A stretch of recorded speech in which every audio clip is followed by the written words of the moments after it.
Donc bonjour et bienvenue dans cette vidéo qui revient sur le crowdfunding. Vous avez reçu le mail et les news, on est à 50%. 50% du coup, vous avez débloqué un nouveau palier mystère. Et oui, le palier mystère. Le palier mystère, il y avait des points d'interrogation, c'était fait exprès parce que... Je pense que c'est quelque chose que vous avez beaucoup attendu depuis... Quelque chose que vous avez demandé depuis si longtemps. Toutes ces années. Depuis si longtemps. Quelque chose qui a été pas facile à faire. Dans toutes les conventions, ça nous le demandait. Ouais, tout le temps. On n'en pouvait plus, donc Comme on temps s'est dit, normal. allez, Mais vas-y.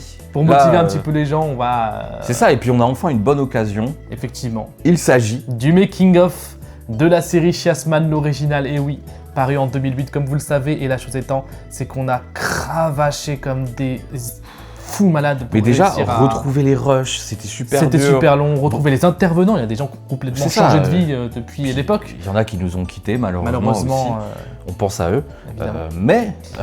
Du coup, là, ça va être une série de making-of, du coup, où on va revenir sur les origines de la série. Sur nos inspirations, sur les différents problèmes techniques qu'il y a eu durant la production, sur les idées qu'on a eues en cours de route. Et en fait, on a tellement de contenu qu'il y en a pour à peu près 5h20 de making-of. Donc, c'est juste parti, j'ai envie de te dire. Voilà, là, c'est la première partie, du coup, du making-of. On se retrouve pour les autres parties.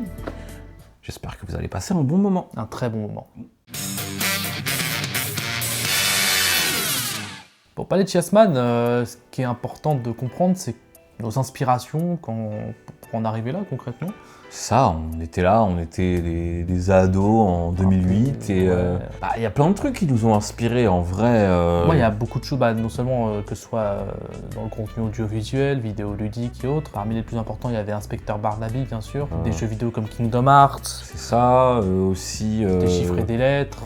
Globalement, non, il y avait... Étonnamment, un petit peu de Buffy contre les vampires et de Twilight aussi, en vrai. Et puis, tout ce qui est comics, tout ce qui est manga, comme, je sais pas moi, Dragon Ball... L'Entrée les lui...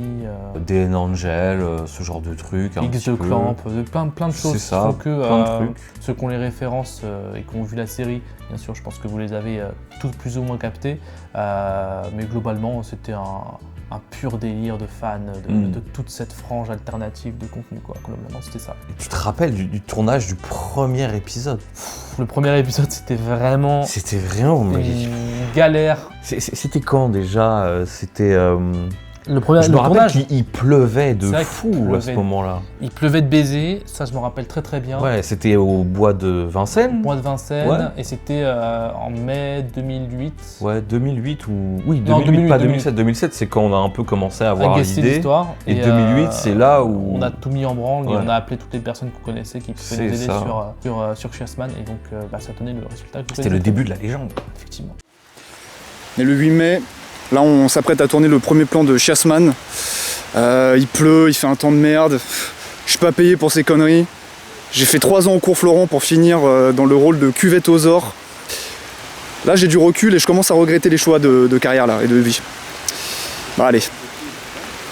Aujourd'hui, j'y repense avec beaucoup de nostalgie et je me dis, je vois le chemin qu'on a parcouru, c'est quand même vraiment au moment de le faire, on s'est vraiment rendu compte que c'était dur à faire. La fiction, c'est pas facile. Hein. Genre, c'est vraiment pas facile, quoi. Parce qu'aujourd'hui, vous ne voyez que les épisodes qui sont montés, étalonnés, tout ça. Voilà, avec la team qui fait la post-prod et tout, le studio Bobby Pills qui nous aide et tout, pour les génériques en animation et tout. Mais à l'époque, c'était... les épisodes ont été remake depuis, mais comme vous le savez. Mais la chose étant, c'est que les épisodes de l'époque, tout le monde les a vus. C'est grâce à ça qu'on s'est fait connaître, qu'on a fait la tournée de toutes les conventions. Donc il a fallu quand même qu'on mette le paquet et je pense qu'on a plus ou moins réussi, même si c'était le galère, quoi. Le résultat, il est ce qu'il est, tu vois, mais je trouve que pour une petite équipe qui avait aucun moyen et qui a mis tout son cœur, franchement...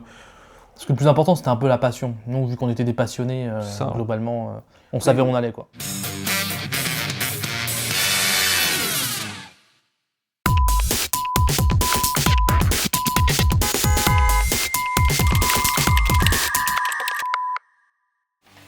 Dieu sait qu'il était attendu depuis les premiers teasers, RGG Studio a enfin délivré en nous présentant en détail son prochain magnum opus, Stranger Than Heaven.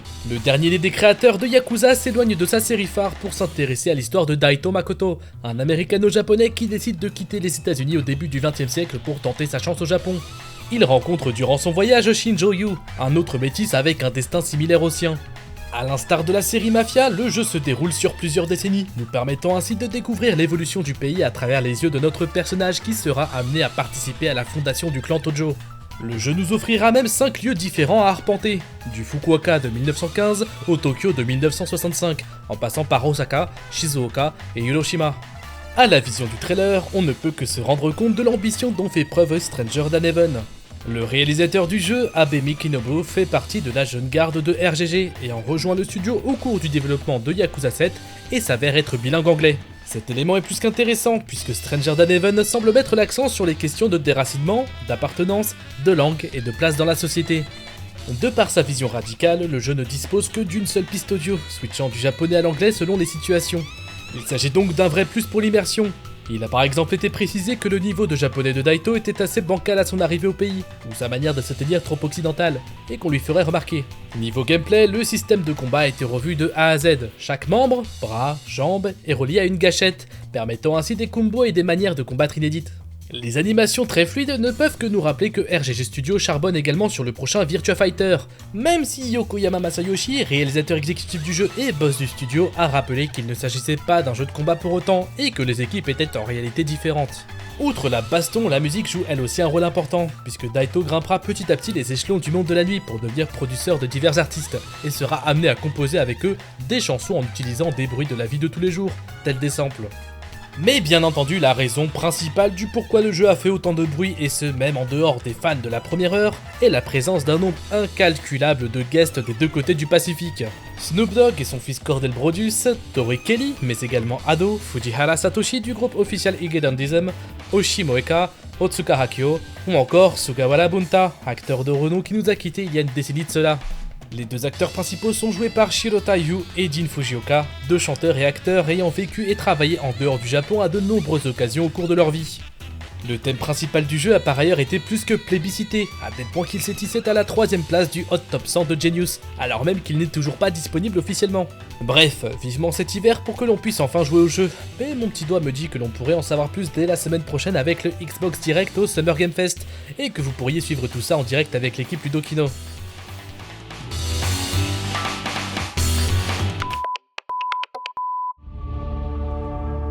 Comme chaque année, les fans des licences de Games Workshop ont le droit à leur événement sobrement intitulé Skulls. C'était ce 21 mai en direct sur leur chaîne Twitch et YouTube. Pour cette édition 2026, il y a eu une myriade d'annonces, nouveaux jeux, collaborations et contenus additionnels. Sachant que dans les jeux sous licence Warhammer il y a à boire et à manger, nous avons fait une sélection des news qui retiennent notre attention. On est sympa chez Ludokino. Tout d'abord, pour monter doucement en température, un nouveau DLC pour l'excellent Rogue Trader. Un CRPG à la manière d'un Baldur's Gate qui propose de parcourir la galaxie en tant que libre marchand afin de déjouer un complot menaçant l'Imperium tout entier. Ce DLC met en scène le personnage iconique de Warhammer 40 000, Trazyn l'Infini, et nous propose une visite de son musée et de ses nombreuses dimensions de poche. Le joueur pourra aider ou contrecarrer les plans de cet ancien tétrarque. Annoncé pour le 11 juin, cette extension ajoutera une série de quêtes inédites, un nouveau compagnon et un gameplay autour des implants bioniques. De quoi ravir les personnes souhaitant marcher sur les traces de David Martinez. Restons du côté de Owlcat Games et de l'univers des CRPG car une bêta est disponible pour le très attendu Dark Heresy. Mais uniquement pour les plus fanatiques qui ont déjà précommandé le titre. Quant à nous, pauvres hérétiques, il nous faudra attendre une date de sortie qui à l'heure actuelle n'a pas été encore communiquée. Pour rappel, le jeu propose d'incarner un inquisiteur portant la volonté de l'empereur pour déjouer des complots et brûler tous ceux dont les croyances seraient jugées trop fragiles ou déviantes. Le ton s'annonce bien plus sombre que sur Rogue Trader tout en conservant ce qui a fait le succès de cet opus. De nouvelles collaborations cosmétiques ont été annoncées avec Helldivers 2 et Rust, tandis que des DLC sont prévus pour Space Marines 2, Dark Tide et Total War Warhammer 3. Un nouvel opus de Chaos Gate a aussi été dévoilé, après les Chevaliers Gris place à l'iconique Deathwatch dans un tactical au tour par tour. Ceci dit, ne vous précipitez pas. La licence peine encore à rivaliser avec un XCOM 2 et se rapproche davantage de Mechanicus son cousin, un titre bourré de défauts. Et à en croire les avis sur ce second opus sorti également le 21 mai, ça semble pas s'arranger. Enfin, Dawn of War 4, le STR développé par King Art et édité par PlayOn, sera disponible le 17 septembre 2026. Mais ce qui nous intéresse vraiment, c'est la nouvelle licence Warhammer Age of Sigmar Deathmaster, qui est un action platformer 2D développé par Old Skull Games et édité par Dotemu. Le jeu propose d'incarner Vinnick, un Skaven assassin bien décidé à gravir les échelons du mystérieux clan Eshin. La furtivité est au cœur du gameplay, pièges, ombres et discrétion seront vos meilleurs alliés jusqu'à ce que le sang coule. Le trailer affiche une direction artistique sombre et brutale qui tranche avec l'aspect cartoon du premier regard. Le titre est attendu en 2027 sur PS5, Xbox Series XS, Switch 2 et PC. Et c'était tout pour le Skulls 2026, n'hésitez pas à indiquer en commentaire les titres que vous attendez le plus. Moi je vous laisse, j'ai des figurines à peindre.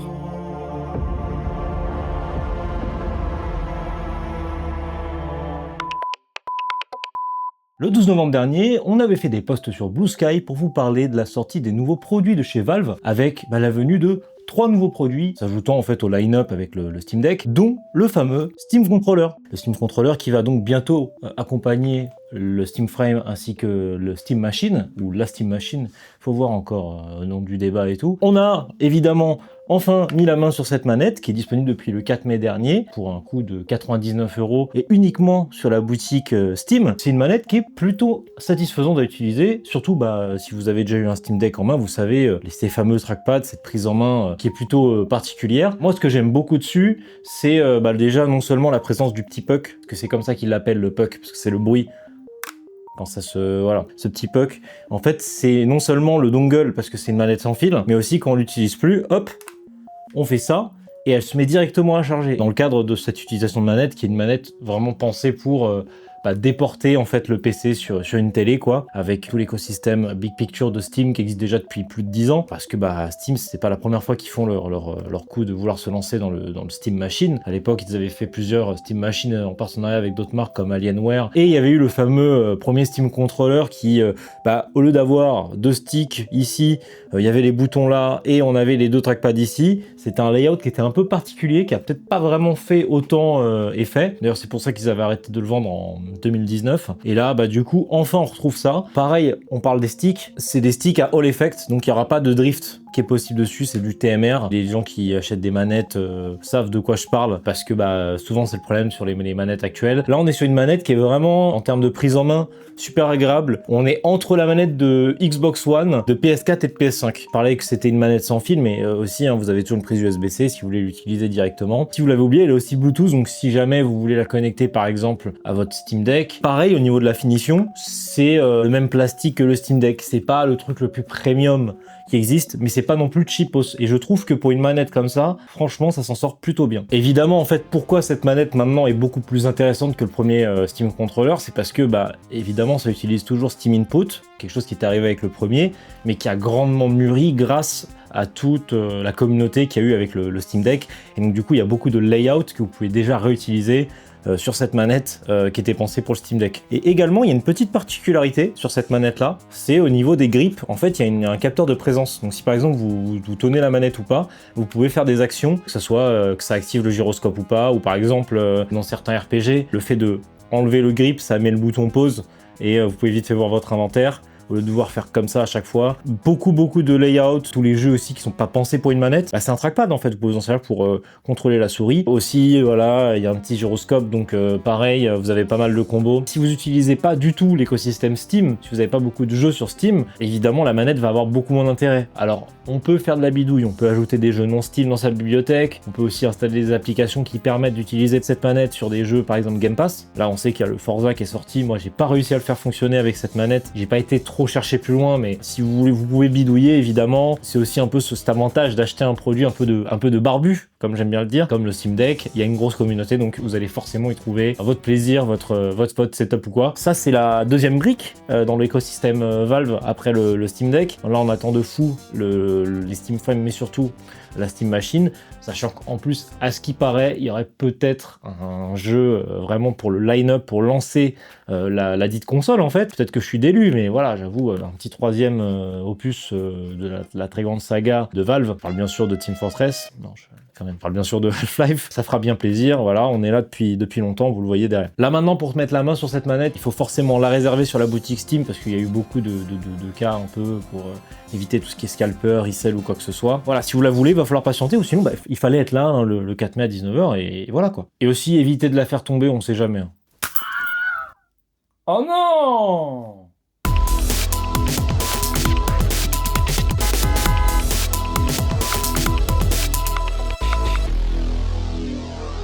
Alors, je sais pas toi, mais moi je me rappelle que avec l'épisode de... l'épisode 2, littéralement. C'est ça, avec l'épisode 2, on voulait déjà dire des trucs un peu politiques en fait avec la série. C'est ça. Cuvetosaur, il a été conçu dans l'idée de pouvoir dépeindre ce que c'est le fascisme. Donc Cuvetosaur, vous le savez, ennemi emblématique de la série qui revient à de multiples moments. C'est ça, qui veut imposer au monde une manière de chier, une manière de... un type de toilette et tout. Donc c'est un peu une métaphore du fascisme en fait. Jasmine!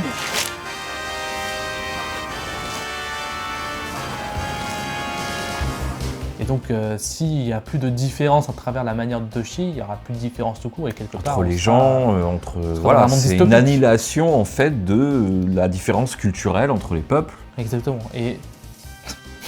Du coup, c'était aussi la première fois qu'on faisait une scène de baston en fait. La première scène de bagarre, parce que dans l'épisode 1, c'est beaucoup d'exposition. Et dès l'épisode 2, on voulait envoyer la patate, parce qu'on voulait aussi montrer aux gens que c'était possible de faire du combat en série amateur, etc. Alors c'est vrai que rétrospectivement... ça a beaucoup vieilli quoi. Ça a un peu vieilli, mais moi, perso, j'en suis encore super fier de cette bataille. Et il y a certains moves qui sont devenus des moves iconiques, alors qu'à l'époque, on en avait pas notamment conscience. Le fait de désarmer à chaque fois l'ennemi. Ça, c'est un truc qu'on a trouvé sur le coup et on s'est dit, ça serait trop marrant qu'en fait, à chaque fois, il le fasse, ce soit un peu sa signature. Le truc important avec les scènes de combat, c'est la chorégraphie, à la fois des personnages, mais aussi de la caméra. Pour ce faire, on a regardé ce qui se faisait dans le genre et on a un petit peu refait à notre sauce, quoi. Et franchement, c'est super dur, mais je trouve qu'on s'est quand même bien démerdé. On s'est quand même bien démerdé. Hein. On avait tout bien préparé en termes de dispositifs pour que ça soit sur le matos ou quoi, ça se voit pas, quoi. Genre le truc il est réussi, quoi. Il y a zéro cache-misère, quoi. Aussi, il y a une anecdote de tournage qui est vraiment marrante, c'est la scène où on a dû littéralement faire ça dans ma cave. La scène où Cuvetosaur retient Chiasman dans sa cave. Et alors alors Chiasman brossera bien qui brossera le dernier. C'est ça, moque-toi, Cuvetosaur. Tu vas finir comme tous mes autres ennemis, tiré à la chasse.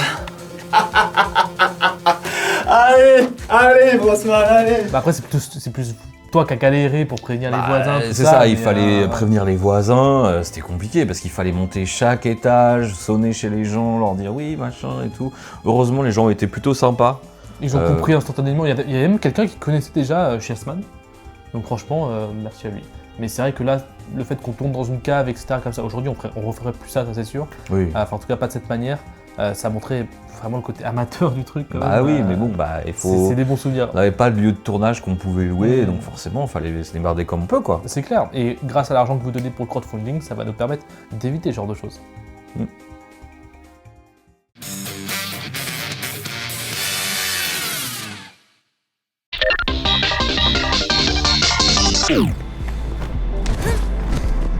This is Slicer P. My job here is to hunt down machines. Get in, eliminate the machines, and get out.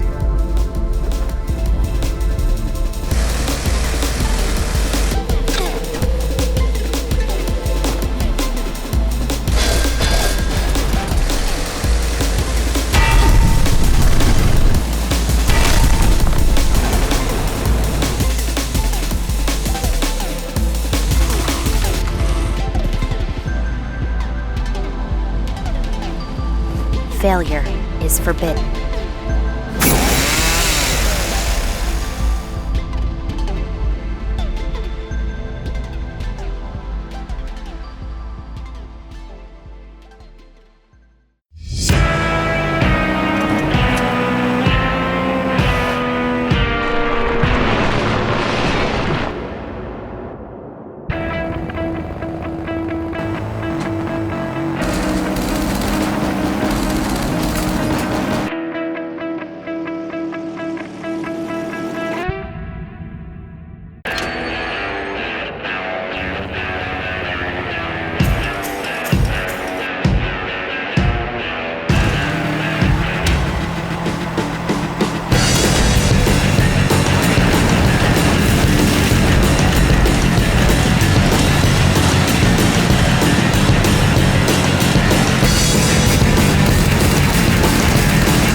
Je pense que le moment où la série a vraiment trouvé ses marques, c'est quand on a introduit une Némésis à Chiasman, donc Maverick Diarrhea.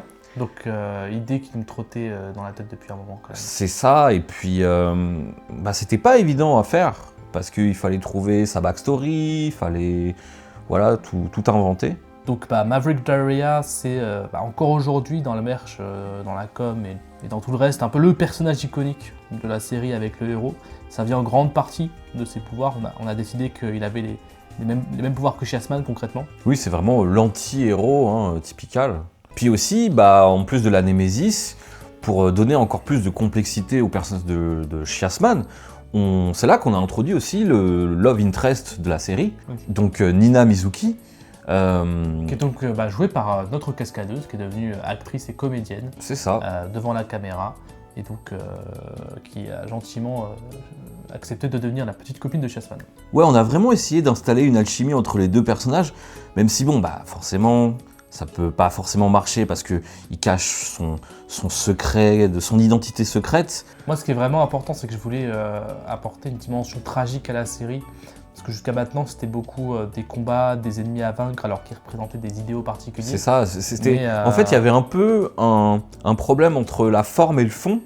C'est que, en fait, on voulait vraiment raconter des trucs hyper sérieux dans le fond, mais la forme, ça donnait un peu l'impression aux gens que c'était un peu une parodie, que c'était un peu potache, alors que non, c'était vraiment très sérieux. Alors, bah, évidemment, au fur et à mesure, il y a eu énormément de personnages, et du coup, bah, il fallait forcément leur donner des costumes et tout, et c'est là qu'on a fait appel à Héloïse pour les costumes, en fait. Merci encore à elle d'être là, qui nous suit encore dans cette aventure. Vu qu'on n'avait pas de budget, je pouvais pas forcément faire avec du triple épaisseur, malheureusement, ça coûtait déjà assez cher. Donc on est parti sur du premier prix et du scotch. Et au moment du tournage, donc il y avait Anthony et tout, et justement on l'a enroulé comme une momie avec justement le papier toilette ou ce qui est très marrant aussi par rapport à ce tournage, c'est qu'il faisait froid. Il pleuvait de type averse, c'était horrible et vraiment les pires conditions de tournage possibles. Surtout avec le matos qu'on utilisait, donc du papier toilette premier prix. Salut. On attend qu'il arrête de pleuvoir. C'est chiant. Mais bon, le résultat a fait que ça matchait bien, le papier toilette n'a pas été trop massacré pendant les séances de tournage. Et ensuite, tout simplement, ici on n'aime pas le gaspillage dans la production de Chessman, donc on a réutilisé le papier toilette, parce qu'ici on est éco-responsable bien sûr. Après, bon, il y a beaucoup de gens qui nous ont demandé, mais pourquoi avoir utilisé le pouvoir de la merde, en fait, pour faire une histoire sérieuse? Je leur demanderais de revoir l'épisode 37, globalement tout est expliqué. C'est ça.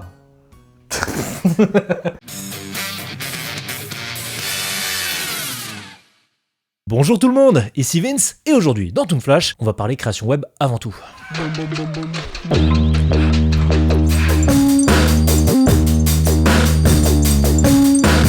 Oui, car aujourd'hui, on revient sur la production de fiction amateur, quelque chose qui a toujours été présent dans le milieu de l'anime, surtout sur internet. Mais bon, comme c'est Toon Flash, on n'aura pas le temps de faire l'historique et de parler de gros mouvements comme Newgrounds, donc enchaînons vite sur les sujets du mois. Un mois justement bien rempli en prod pour le web. Il y a des gens qui ont grandi avec les Totally Spies et qui n'ont jamais oublié. D'habitude, dans ce genre d'exercice, on voit des bandeurs d'anime, que ce soit avec une DA Cartoon Network, ou alors une DA à la Invader Zim, ou encore une DA plus inspirée par des studios japonais flirtant avec le cartoon comme Trigger. Mais ici, avec Planetronica, on fait face à une œuvre qui incarne les codes de l'anime à la française des années 2000. Planetronica, c'est le délire de Raphaël Andaya et It's Beach de vouloir refaire un style digne du studio Marathon, connu pour les Totally Spies, Martin Mystère ou encore Foot de rue, et qui a visiblement matrixé même en dehors de chez nous. Et c'est tant mieux. Dans ce pilote de 7 minutes 30, Butterfly et Freestyle se font une partie one-on-one au basketball. Et sans mauvais jeu de mots, ça part en freestyle.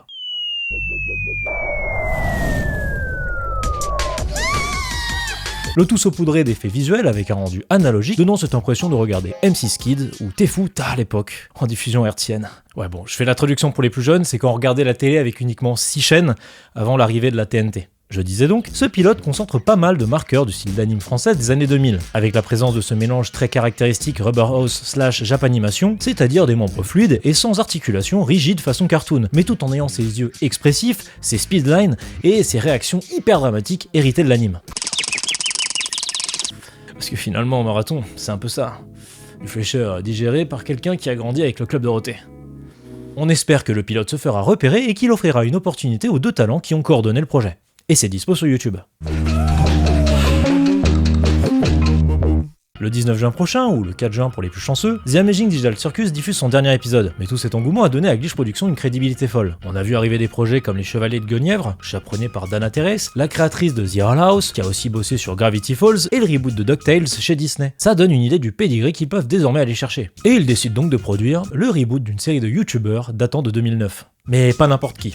Rubber Ross, alias Rubber Ninja, selon l'époque, vous l'avez connu. Un projet en développement depuis plus d'une décennie, coécrit avec Irene Hanson, aka Egoraptor, le cofondateur de Game Grumps. Alors autant vous dire que c'est un projet de potes, mais dans le bon sens du terme. Game Over, c'est un reboot toujours dans l'esprit Newgrounds, avec une DA très clairement marquée par Invader Zim. De la 2D franche, assumée avec beaucoup d'impact frame. Vous savez, ces petits frises sur fond coloré flashy qu'on a hérité de l'animation japonaise et que l'anime web s'est complètement réapproprié. Ça claque, ça va vite, et c'est fait pour être regardé sur un écran. L'histoire suit Kit, une minette avec le drip de Megaman, accompagnée de son fidèle compagnon Kaboodle, un petit robot qui lui sert littéralement de sac à dos, qui saute de jeu en jeu pour sauver des personnages avant que leurs univers s'effondrent.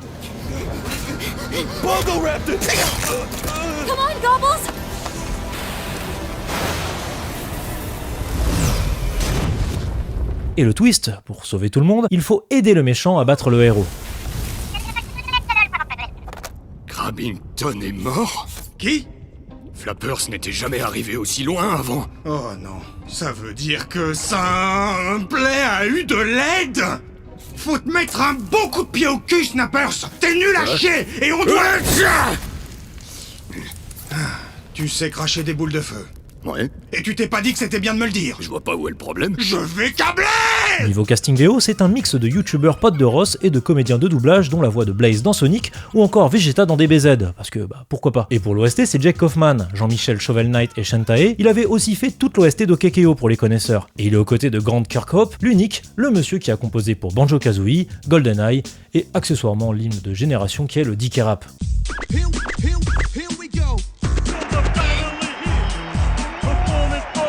Perso, je trouve ça stylé. Et à l'heure où je tourne cette vidéo, l'épisode est sorti il y a moins d'une semaine et c'est déjà un sacré carton. On est sur plusieurs millions de vues. Bah ouais, ça fait déjà pas mal de bruit quoi. Donc si jamais vous voulez voir la suite, il faut soutenir.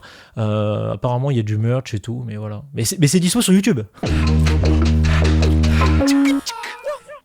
Si vous avez passé beaucoup de temps sur TikTok ou Insta en 2022, vous avez sans doute vu passer dans votre feed cette shortcom animée. Créée par David Mirail, Les Gros, c'est l'histoire d'Adam et Seb, deux potes d'enfance qui emménagent en coloc à Toulouse. Canapé, soirée, galère du taf et plan de voyage foireux, on suit leur bromance sans filtre, en mode adolescent qui galère à rentrer dans la vie d'adulte. Suite aux plusieurs épisodes réalisés en pure passion sur TikTok et Insta dès 2022, il y a eu un réel buzz, et ça se traduit en chiffres, plus de 650 000 abonnés, et ça sans budget. Donc pas étonnant de voir un studio très à l'affût de ce qui marche en ligne pour proposer de produire la série. On parle évidemment de Bobby Prod bien sûr. Côté diffuseur, c'est Arte, en sachant qu'ils ont déjà produit Samuel, une série qui porte avant tout sur la nostalgie des feuilles d'idole. Produire Les Gros, une série qui porte sur deux potes en galère à Toulouse, c'était pas un gros risque.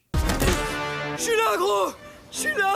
T'as sauté pour moi? Bien sûr gros! Tu vas me faire chialer! Oh non, pleure pas parce que je vais chialer aussi sinon! Et donc ça nous donne 24 épisodes coproduits, la première moitié étant prévue pour le format vertical et l'autre dans un format beaucoup plus classique et plus long. Comme vous l'avez remarqué, le style est tout en noir et blanc crayonné sketchy, qui, en dehors de son côté monochrome, colle parfaitement à l'énergie du format. Rapide, brut et sans friauture, il n'y a pas besoin de couleur pour sentir la sauce. Et c'est là où ça devient intéressant, parce que TikTok ou Instagram, c'est un peu devenu des sortes de tests de marché gratuits. Tu t'autoproduis, tu prouves que t'as une audience, et ensuite les institutions arrivent. Dans tous les cas, je suis content que ça existe. Si vous voulez regarder la série, ça se passe sur arte.tv et YouTube.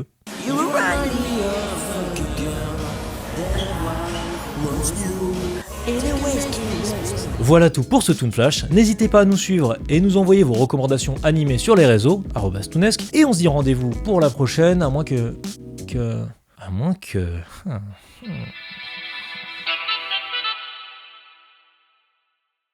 La pression du parfait, de faire un truc bien et trop propre, c'est genre de loin ce qui m'a le plus peut-être limité dans ma vie. Et moi, j'ai failli ne pas poster justement...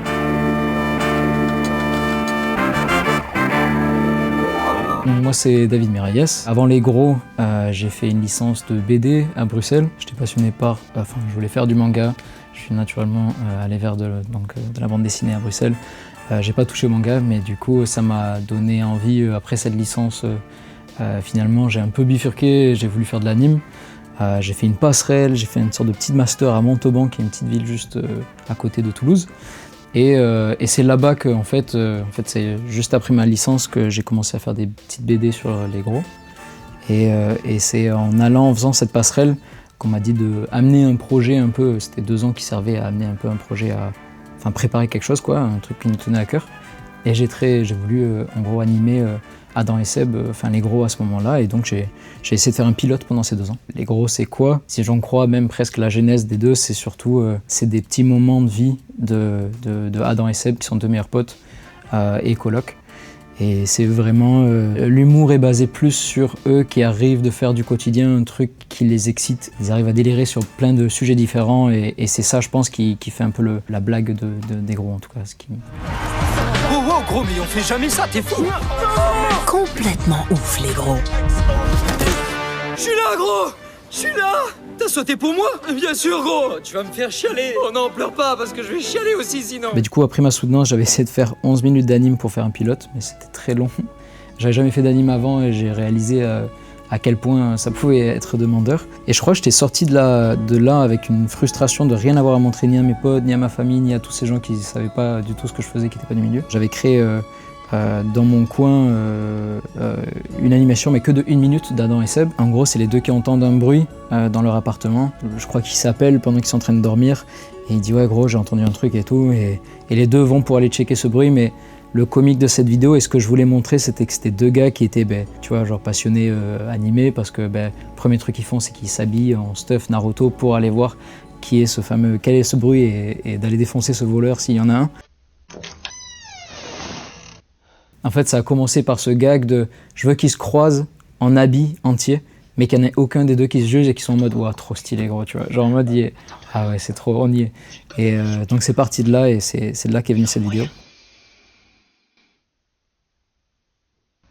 Stylé gros, merci. Tout était dans ma chambre à ce moment-là. J'étais retourné chez mes parents parce que j'avais pas trop de thunes pour payer un loyer. C'était, je crois, le lendemain, quand ça a commencé à vibrer le téléphone, et que ça, je m'en souviens assez bien de ce moment-là, parce que c'était la première fois où c'était pas que mes potes qui me donnaient des retours sur mes vidéos. J'avais posté sur les réseaux parce que je trouvais aucune anime, moi, dans mon feed. Genre, j'ai un souvenir d'avoir scrollé, par exemple, j'ai littéralement téléchargé TikTok 1 semaine avant de poster la vidéo. Enfin, un an d'avoir commencé à créer la vidéo, et genre je m'étais dit putain, j'ai aucune anime. Après, normal, je suppose que mon feed m'avait pas. Mais même sur Insta, j'avais pas assez. Maintenant, j'en vois, genre, je vois Kiksama. Ouais. Bonjour, vous auriez 5 minutes? Désolé, je parle pas au témoin de Jéhovah. Ah, je suis le plombier. N'importe quoi, vous ressemblez pas à un plombier. En fait, j'en vois plein, mais le problème, c'est que j'ai pas un art. Je crois, parce que sinon, je pourrais les citer naturellement. Je pense qu'il y en a plein que je kiffe, et j'ai que de l'anime dans mon feed. Mais c'est souvent pas un univers un peu genre en mode je vois pas assez de sériels encore, je sais pas si on dit ça comme ça, mais de fiction, quoi. Ouais, voilà, de fiction. Maintenant, quand j'ai débuté, il y avait bien sûr il y a Samuel. Je m'appelle Samuel, j'ai 10 ans et j'ai un problème, mais bon, j'ai pas trop envie d'en parler. J'avais aperçu une des vidéos qu'elle avait faites, Émilie Tronche, à ce moment-là d'ailleurs, qui est méga inspirante, hein, parce que sa vidéo, c'était 3 minutes d'anime quand même qu'elle avait fait solo. Et c'était exactement l'esthétique de sa série qu'elle a sortie plus tard, tu vois. Genre quand j'avais vu la vidéo, je m'étais dit... parce que moi, ma vidéo de soutenance qui faisait 11 minutes, là, j'avais trop... Tu sais, je me disais, tout doit être parfait, tu vois. Il faut des gros micros, donc... je me disais, mais si j'ai pas tous ces trucs, je peux pas le finir. Et tu sais, j'étais bloqué avec ce mastodonte que je savais pas quoi en faire. Il fallait que ce soit méga propre, mais je savais pas comment. Et le truc d'Emilie, là, avec le fait que ça soit sa voix, que je pense qu'elle a dû enregistrer avec... je sais pas si elle a eu le matériel pour, et ça m'avait décomplexé de fou. Je m'étais dit, mais en fait, j'enregistre ma voix pour les 2 persos, tu vois, c'est pas grave. Je prends un micro, mon tel, et je le fais, tu vois. Et donc, ouais, c'est vrai que Émilie, elle a quand même... elle a pavé une petite voix, ça, c'est vrai. Mais à ce moment-là, je voyais pas trop de trucs, non. J'avais besoin de peu de motivation pour me dire que j'avais envie de continuer, parce qu'en fait, elle m'avait éclaté la première vidéo. Mais, mine de rien, il y a eu quand même un gros enthousiasme autour de la première. C'était pas... gros... ne serait-ce que... en fait, d'avoir plus de genre 50 personnes qui commentaient déjà, rien que ça, genre d'avoir des gens qui commentaient, qui me disaient « Oh, c'est trop drôle » ou « Oh, on a envie de voir la suite » ou des trucs comme ça. Moi, c'était énorme pour moi à ce moment-là de ma vie. Ça m'a suffi amplement, et j'avais rien à payer, je me suis dit « Vas-y, c'est le moment ». Et du coup, ouais, après, j'essaie de me fixer un petit objectif de publier une vidéo toutes les 2-3 semaines, un truc comme ça. Avant ça, j'avais eu un taf, je faisais du graphisme pour une boîte, mais c'était en freelance et c'était pas fait pour moi, quoi. Et j'ai eu un peu ce moment où je me suis dit, soit j'abandonne le projet, là, les gros, et je vais essayer de postuler pour n'importe quel taf dans le milieu de l'anime, mais je voulais y aller à fond, soit je me donne une dernière chance et j'essaie de faire une vidéo que je poste, et c'était avant que je poste la première vidéo. Mais du coup, j'avais déjà un peu pris cette décision, j'avais quitté le taf freelance là. Et du coup, j'étais 100% en mode, je me suis dit, ben là, si ça a un peu pris, c'est qu'il faut que j'essaye de un peu surfer cette vague-là à ce moment-là. Et donc, ouais, non, là, j'étais parti pour continuer. Je me suis dit, prends l'année et fais que ça, quoi. Et après, les trucs se sont enchaînés. La connexion avec Bobby s'est fait quand même assez tard, c'était après cette année-là. Enfin, assez tard.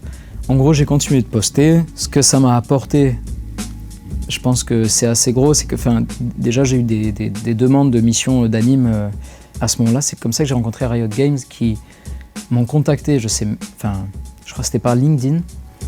Je sais même pas comment ils ont trouvé mon nom, mais à ce moment-là, et ils ont vraiment... Et donc ça, moi, c'était genre... J'imaginais pas que ça m'arriverait à un moment. Et ils m'ont contacté en me disant « Ouais, on aime bien ton style et tout, est-ce que tu pourrais faire quelques vidéos pour nous ?»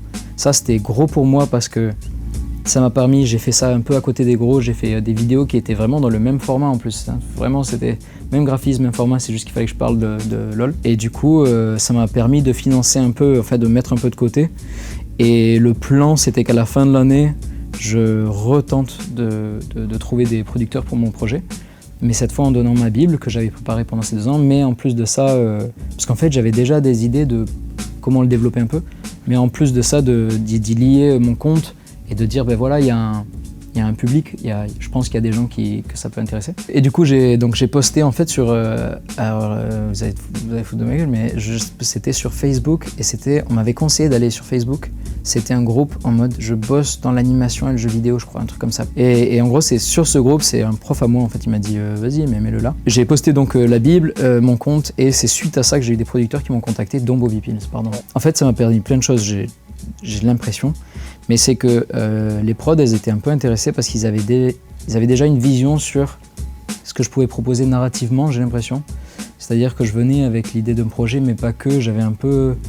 Ce qu'on m'a fait comme retour, c'était qu'il y avait un rythme et il y avait un ton déjà en fait qui était assez présent. Et globalement, c'est même ce qu'ils ont voulu garder. Par exemple, Bobby, quand on a commencé, ils ont dit qu'il faut absolument qu'on garde le même ton. Et donc, presque, du coup, la suite était plus simple parce que j'avais juste à essayer de reproduire ce ton-là que j'avais un peu naturellement avec les TikTok. Mais c'est pour ça que même quand j'en parle aux gens, je dis mais c'est trop bien de publier, de poster et même de créer n'importe quoi, genre à chaque fois que tu crées en fait ça donne, c'est la meilleure porte d'entrée à... Yo Pam pam pam, t'es mal smiley gros. 100% de kiff. C'est quoi l'épisode d'aujourd'hui? La crevette pistolet gros. Pistolet? Ouais, lourd. C'est évident qu'il y a pas mal de shortcoms qui m'ont poussé à faire un peu. Serge le mytho là, ce qui était un peu développé enfin c'était pas celui qui avait dans Bloqué, mais les autres qu'il y a eu après. Moi j'ai trouvé que ça m'avait fait un petit truc parce que j'aime beaucoup les trucs aussi comme Bloqué, mais en fait effectivement où c'était presque un peu théâtral, c'était que de la conversation et c'était du pur, tu vois, genre du pur dialogue. J'adore les trucs comme ça. Souvent j'aime beaucoup les films huis clos de base, donc j'aimais beaucoup. Et le truc avec Serge que j'avais adoré, c'est que c'est la dimension où c'était rentré un tout petit peu plus dans du deep, plus d'aller dans les épisodes. Enfin, la fin un peu triste en fait, quand même, mine de rien. Et je crois que ça m'a pas mal inspiré. Je m'étais quand même dit, tu peux avec un peu de temps aller dans des recoins qui sont un peu plus deep et tout, et que c'est pas que du sketch de 1 minute que je faisais. Ils aimaient beaucoup le format court, il y a quand même une efficacité et tout. On voulait garder ça pour les réseaux et tout ça, et même pour l'engagement quoi, un petit peu. Mais moi depuis le début je voulais développer les intrigues un petit peu, et du coup on est parti aussi sur du 4 minutes 30 quoi. Ce qui on dirait pas, mais ajoute beaucoup de narration à un rythme qui est d'1 minute quoi. Ouais. En rentrant à Bobby, c'est aussi devenu une équipe qui avait autour du projet quoi. Donc même l'écriture par exemple on l'a fait en room avec il y avait des scénaristes, il y avait une directrice d'écriture et tout, donc déjà c'est une dynamique qui est différente quoi. Mais par contre si basiquement dans l'écriture même, moi je trouve ça c'est trop passionnant, mais en fait c'est clair que les personnages ils deviennent quelque chose d'un peu nouveau en fait avec du 4 minutes, parce que d'allonger le temps, il y a des moments qui vont être bon, il n'y a pas encore la place à du silence par exemple, c'est là où j'aimerais bien faire des épisodes encore plus longs pour avoir des trucs un peu plus de contemplation et des trucs comme ça, mais quand même parce que c'est assez rythmé les 4 minutes 30, mais mine de rien c'est sûr que ça en fait ça amène vers des conversations qui vont être plus longues, vers des moments plus de doutes, vers des moments qui vont être un peu plus durs et tout ça, et donc je pense que en fait ouais les personnages changent, mais de la bonne façon et en fait ils peuvent revenir très vite à du format sketch et ça choque absolument pas. Ils gardent une énergie similaire mais en fait juste c'est comme si le personnage s'étirait et devenait encore plus complet qu'il l'était dans les shorts quoi. Ouais. Et effectivement le côté monochrome c'est pour plein de raisons je pense mais moi j'ai toujours fait que du noir et blanc.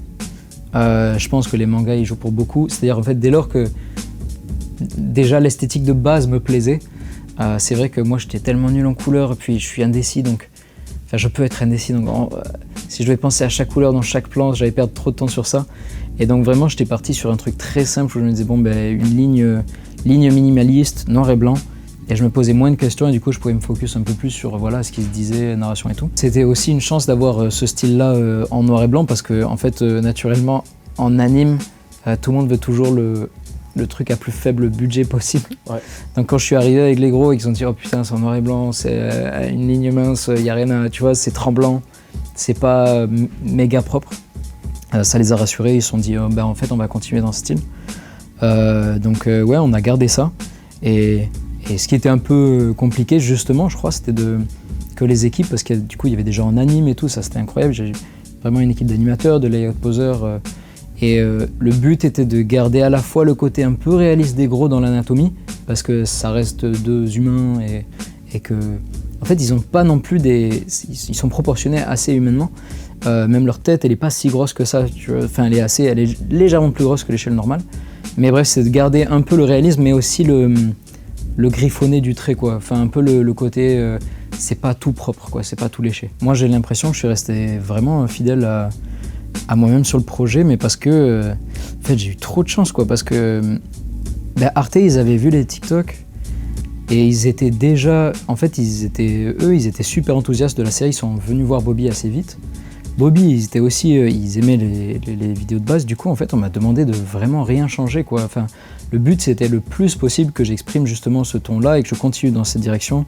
C'est pour ça que j'ai continué même à voicer le truc, Bobby s'est même adapté un petit peu. Moi j'étais quelqu'un qui dans les vidéos je montais presque d'abord les voix et après je faisais en fait vraiment mes animatiques c'était ridicule, genre mon dessin c'était un bâton mais j'enregistrais très vite parce que j'avais besoin de savoir en rythme je sais pas si la blague elle floppait ou si elle floppait pas et une fois que j'avais l'animatique après j'allais au propre je sculptais dessus, je faisais de plus en plus propre quoi.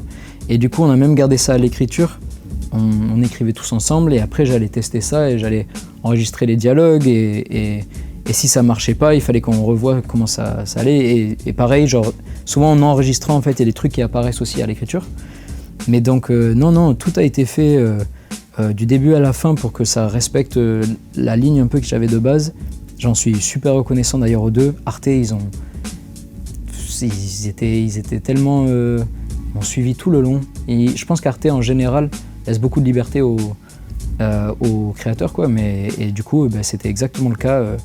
J'ai jamais senti que j'étais fliqué dans une direction ou une autre. Après les gros de base ils étaient par exemple c'est pas très moi j'aimais pas trop je sais pas dire être vulgaire ou être, en fait naturellement il y avait pas de truc trop choquant en fait dans les gros mine de rien. Le seul problème qu'il y a eu c'est genre effectivement quand je citais des refs fallait faire gaffe tu vois parce que ou même à un moment je sais pas les dessins qu'on faisait les décors qu'on faisait dans les sets de leur chambre et tout, tu veux mettre une figurine en fait faut faire gaffe à comment tu la mets parce qu'il faut pas qu'elle décrit trop bien genre Naruto si c'est Naruto par exemple parce qu'on n'a pas les droits et les trucs comme ça. Donc c'est la seule limite qu'il y a eu. Pour la musique t'as raison aussi heureusement mais du coup on avait un compositeur qui a fait toutes les musiques vraiment le but c'était qu'il accompagne le plus le projet et que ça soit vraiment fait sur mesure mais voilà donc ça va c'est resté assez j'ai pu continuer de référencer quand même les trucs que j'aimais quoi. Je pense que moi gamin j'ai un regret par rapport au dessin par exemple mais c'est très lié à mon autre point, la pression du parfait, de faire un truc bien et trop propre, c'est genre de loin ce qui m'a le plus peut-être limité dans ma vie. Et j'avais ça quand j'étais gosse où genre j'avais déjà peur un peu du regard des gens et tout ça et du coup j'avais tendance à prendre modèle sur des trucs et j'arrivais genre en classe avec un truc tout beau et tout ça. Ça je crois que ça m'a tellement censuré et alors que des potes à moi qui avaient un trait très lâché, qui dessinaient un peu de tout mais des fois c'était moche mais en fait eux c'est souvent ceux qui dessinaient le mieux et genre je les regrettais parce que et je trouve que ça c'est vraiment c'est un truc qui divise beaucoup dans la vie, il il y a la peur de, enfin il y a le vouloir faire parfait et justement le vouloir s'amuser et genre de créer. Et moi j'ai failli ne pas poster justement, c'était la même peur, c'était genre quel va être le regard des gens, ah mais est-ce que c'est assez propre, est-ce que c'est assez bien, est-ce que c'est assez tout. Mais en fait quand t'as ça tu crées pas, tu fais pas assez. Et alors que le bonheur de faire sans s'attendre à un retour particulier ou genre en se disant, même en se forçant à faire un truc et en se disant ouais mais vas-y je vais me forcer à le faire naze, tu vois. J'avais vu une interview d'un gars qui disait des fois t'es tellement bloqué à l'écriture, je crois que c'était un roman, je me rappelle plus qui c'est le mec, mais il disait des fois je me force à me dire je vais essayer d'écrire le pire film au monde. Et du coup ça lui débloquait un truc où il avait pas l'impression de devoir écrire bien mais faire le pire film. Mais du coup il y avait quand même une suite d'événements qui étaient, tu sais, quand tu essayes de faire le pire film, naturellement tu fais un scénario qui fonctionne assez bien en mode comme un truc très très populaire, tu vois. Et après t'as plus qu'à, tu vois, tu retraites les trucs un par un. Et moi je suis tellement content d'avoir fait cette vidéo là de 1 minute, j'avais trop peur, c'était sur une vieille blague et je me suis dit mais en fait ça va être cringe et tout. Et de l'avoir posté, heureusement que je l'ai fait et heureusement qu'après j'ai continué d'un peu lâcher et me dire je vais poster sans l'avis des gens, c'est pas grave. Et j'essaie de pas regarder les chiffres trop aussi parce que je me disais j'ai pas envie que le public m'aiguille. Et donc j'ai vachement essayé quand même de respecter ce truc là. Donc si j'avais un conseil, ça serait vraiment de le plus dessiner possible si tu veux dessiner, le plus écrire possible si tu veux écrire. Et je crois que c'est un conseil qui se donne beaucoup mais c'est dur à l'appliquer et vraiment le comprendre en mode plus tu écris, plus vraiment tu vas, non seulement on va te voir pour ce que tu écris. Je crois que sur Insta il y a en plus ce truc, pardon c'est loin, mais sur Insta il y a encore plus ce truc où les gens ils te suivent, en fait ils commencent à te suivre mais pour ce que tu fais quoi, donc en fait tu peux même pas te louper. C'est-à-dire que dans ce que tu vas créer, les gens ils vont aimer ce que tu crées et en fait comme tu l'as fait naturellement parce que t'aimais ça, tu vas continuer de faire le même contenu et les gens ils vont juste kiffer, tu vois, enfin ils vont juste continuer d'aimer et moi c'est ce qui s'est passé avec les gros, je pouvais presque à un moment pas me tromper, tu vois. J'ai l'impression, après peut-être j'ai eu beaucoup de chance avec ma communauté mais je postais un truc que moi j'aimais et naturellement les gens ils s'étaient abonnés parce qu'ils aimaient le truc de base et du coup ils disaient ah trop bien, on aime trop la nouvelle, enfin voilà, donc c'est un peu mon conseil. Si je devais me regarder et me dire vas-y poste là vraiment vite, fais ton truc quoi. Oublie pas de t'abonner gros. La série elle est dispo officiellement. Ils seront tous disponibles direct sur Arte TV mais sinon ils sortent tous les jours, chaque jour un épisode sur les réseaux Arte et sur les gros. Voilà. Gros. Les gros, à voir sur la plateforme arte.tv.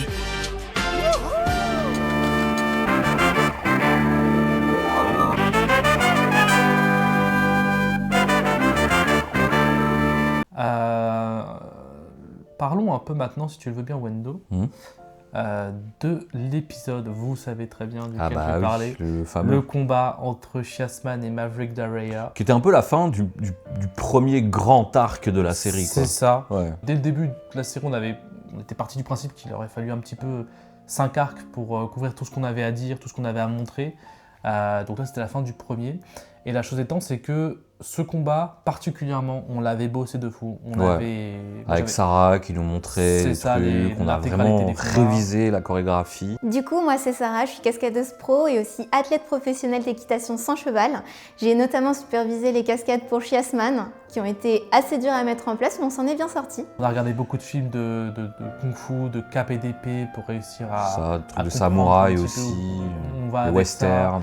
Ensuite, moi j'ai storyboardé l'intégralité du combat, avec chaque plan caméra qui était décrit, chaque chose qui était indiquée. Puis le fait d'avoir une cascadeuse pro sur le tournage, ça a permis de sécuriser les scènes de combat, ce qui est pas plus mal, et de donner forme à ce héros qui est Chessman. Puis ensuite, on a fait confiance à nos réalisateurs et caméramans pour capturer exactement l'essence de ce qu'on avait besoin, c'est-à-dire le déchirement, comme vous le savez aujourd'hui, entre deux frères.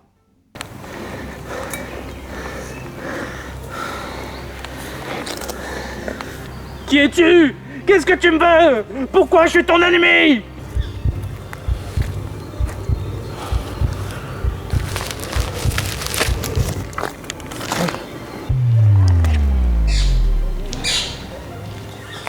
C'est parce que je suis ton frère. Non! Tu te doutais bien que si je possédais une She-Blade, tu n'étais pas le seul à avoir le pouvoir du caca. Une She-Blade? J'en ai deux! Deux?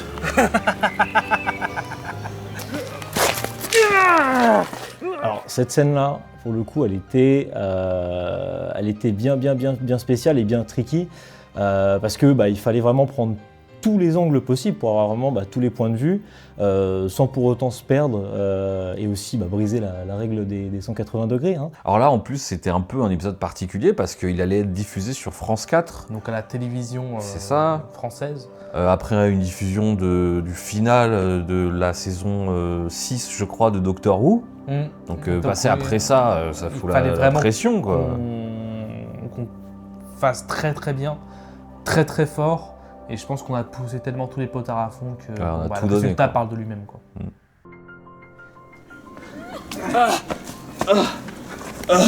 Non.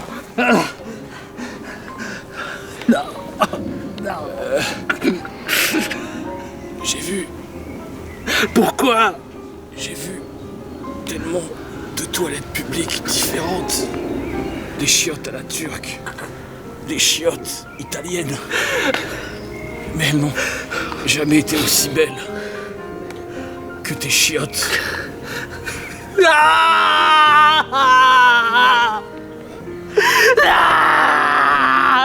Jasmine, écoute-moi. Qu'y a-t-il, mon frère? Le pouvoir du caca. Notre père, c'est lui qui... Et lui...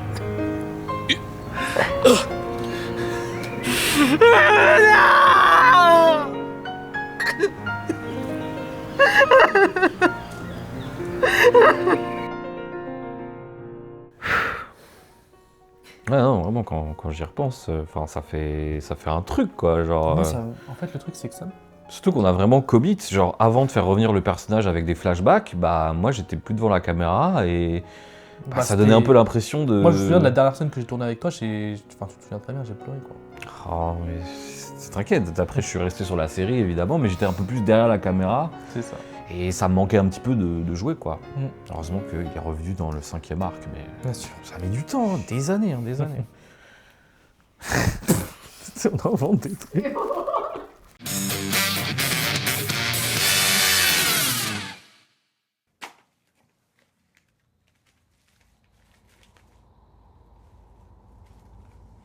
Cette VHS, quelqu'un l'a enregistrée chez lui. Aucune plateforme, aucune validation, aucun budget. Juste des gens qui ont quelque chose à partager et raconter. Et puis, ça a disparu.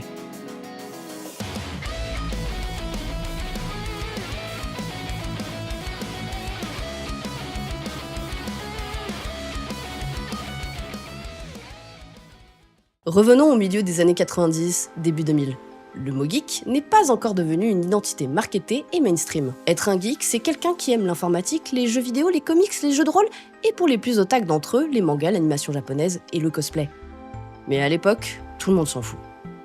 À l'ancienne, ça regardait encore le Club Dorothée, puis ça attendait de recevoir par la poste les VHS japonaises de leurs animés préférés.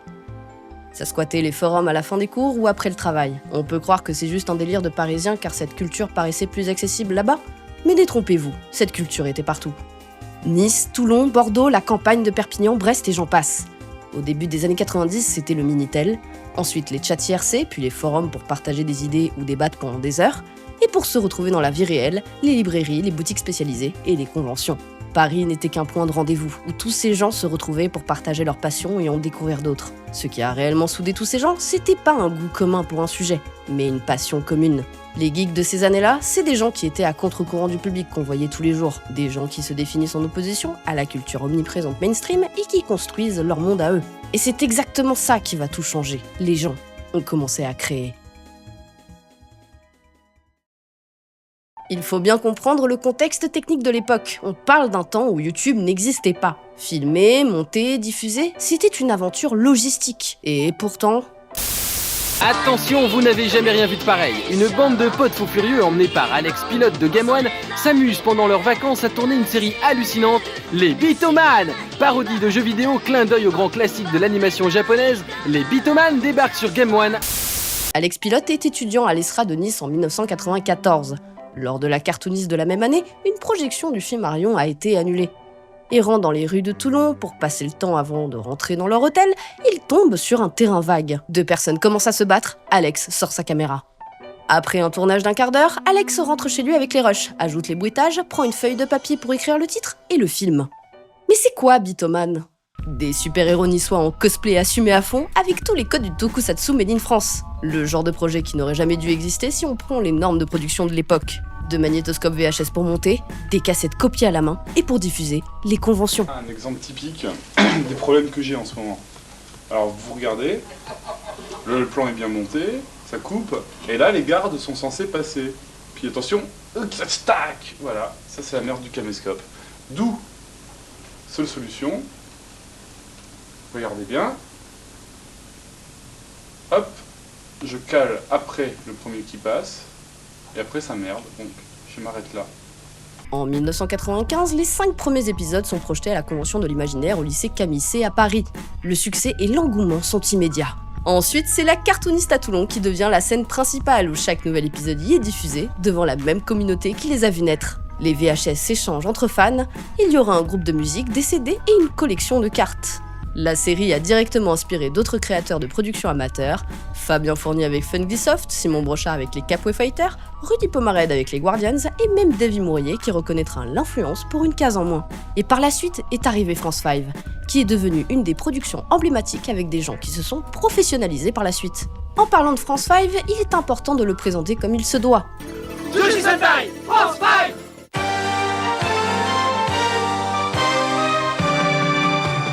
Un Sentai produit en France, en français, avec des costumes faits main, des effets spéciaux et une ambition qui a fini par n'avoir rien à envier aux productions professionnelles de l'époque. Alex Pilote est le réalisateur, le même qui avait lancé Bitoman 10 ans plus tôt. Le premier épisode est projeté à la Cartooniste en avril 2000. La production a un effet dévastateur. Elle crée un modèle, et les tournages amateurs se multiplient dans son sillage. La série finit par atterrir au Japon, les fan-clubs, doujinshi et les émissions télé relaient son existence. Elle gagne même le premier prix de l'émission Digital Stadium sur la NHK, une compétition de production amateur. Une série faite par des otaku français dans leur temps libre, primée à la télévision japonaise. Mais le projet qui illustre le mieux l'esprit de cette époque, c'est Damned. Ce petit combat m'a mis en appétit. Je me ferais bien une ville. Je vais te détruire, connard!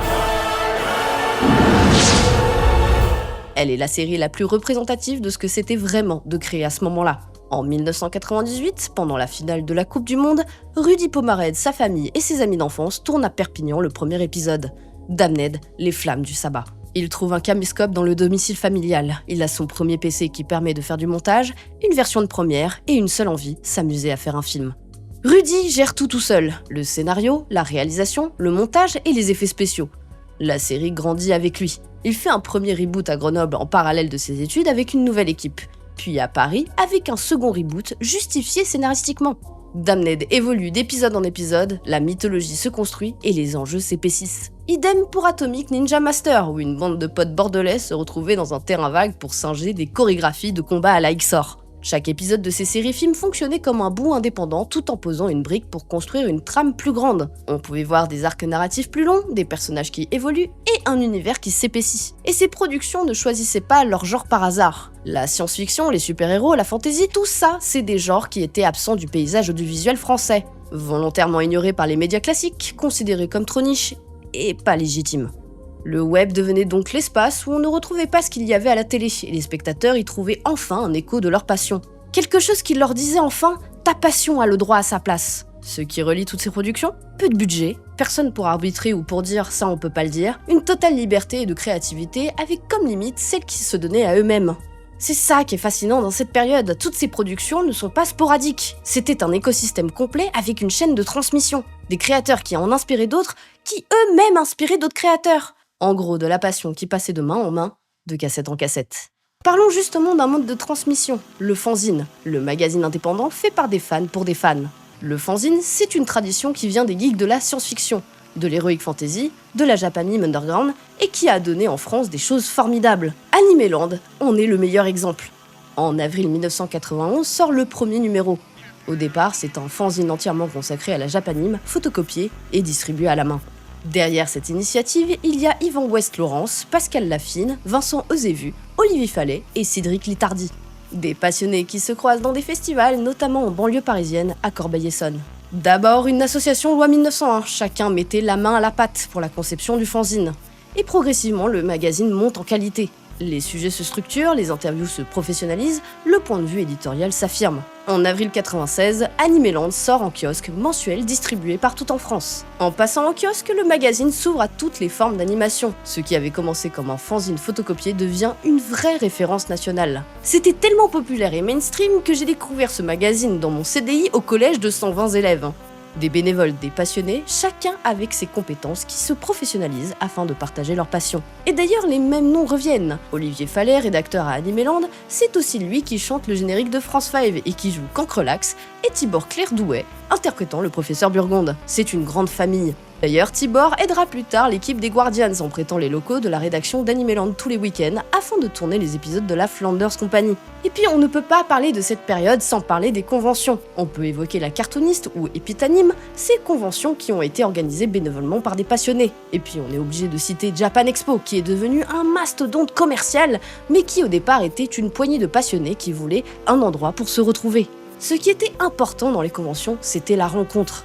On voyait enfin la personne derrière le pseudo. On rencontrait les créateurs des films séries amateurs qu'on adore dans des petites salles. Et puis il y a un moment qui résume à lui tout seul comment ça se passait à l'époque. On est au début des années 2000, Game One se retrouve en galère pour remplir sa grille de programmes. Patrick Sarrea, directeur des programmes, demande à Alex Pilote de trouver une solution. Il décide de programmer la nuit du film amateur. Ok, c'est parti. Le vendredi 8 juin à partir de 20h50, c'est la nuit du film amateur sur Game One. On enlève tous les programmes et on met que des courts-métrages des films amateurs avec tous ces foufous là que vous voyez. Ouais, ils sont venus chez Game One, ils ont foutu le bordel, je vous raconte même pas, pire que le Dawa. Et ils ont tourné un court-métrage qu'on verra à la fin de la nuit du film amateur. Ça dure jusqu'à au moins 2h30, 3h du matin. C'est le vendredi 8 juin, soyez là à 20h50 pendant toute la nuit. L'idée est plutôt simple, diffuser des productions faites par des passionnés, des trucs qui n'ont aucune raison d'être diffusés à la télé habituellement. Sarrea lance un appel pour envoyer des films. Game One recevra des cassettes, des CD par la poste. Sur tout ce qui arrive dans les locaux de Game One, seulement 4 films sont retenus. Malgré le fait qu'on mettait en avant des productions amateurs, il y avait un vrai regard et une vraie sélection. Au final, c'est un carton. Le CSA appelle même la chaîne pour la féliciter. Et le truc le plus fou, c'est qu'en diffusant des productions amateurs françaises, Game One atteint par accident le quota de production française imposé par le CSA. Ce que ça nous dit, c'est qu'il y a une audience réelle à ce genre de programme habituellement boudé par l'audiovisuel mainstream, et que même des institutions comme le CSA le reconnaissent. Tout ce qu'on vient de voir, les productions amateurs, les fanzines, les conventions, ça existe dans un écosystème précis. Et cet écosystème finit par produire quelque chose d'inattendu, parce que les gens dont on parle depuis le début, ils grandissent, ils se professionnalisent, et ils se souviennent d'où ils viennent. Allez quelques secondes. Enfin une télé qui s'adresse à nous. Yeah, une chaîne de geeks pour les geeks. No Life, le nouvel Eldorado quoi. C'est une chaîne de télé faite par des gens vraiment comme nous. Faut enfin nous laisser la parole. Tada!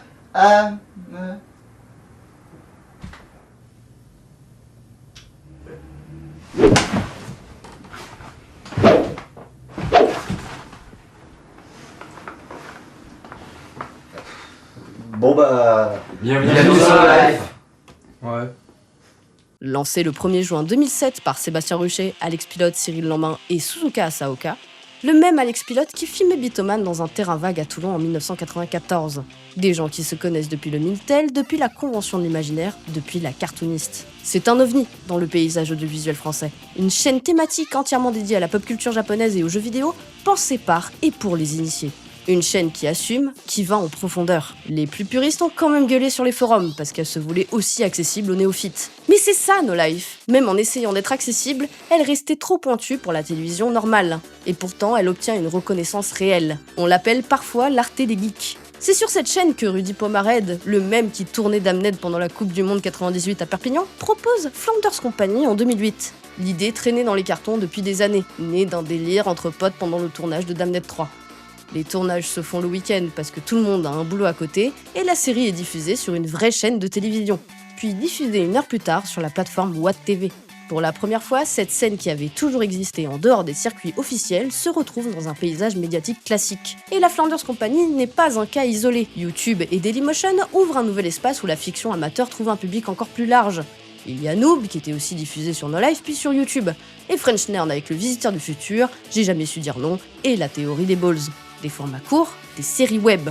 La fiction amateur est partout, elle est accessible et encore une fois se professionnalise. C'est la période charnière. L'écosystème qu'on a décrit depuis le début atteint son apogée. Et puis, quelque chose change.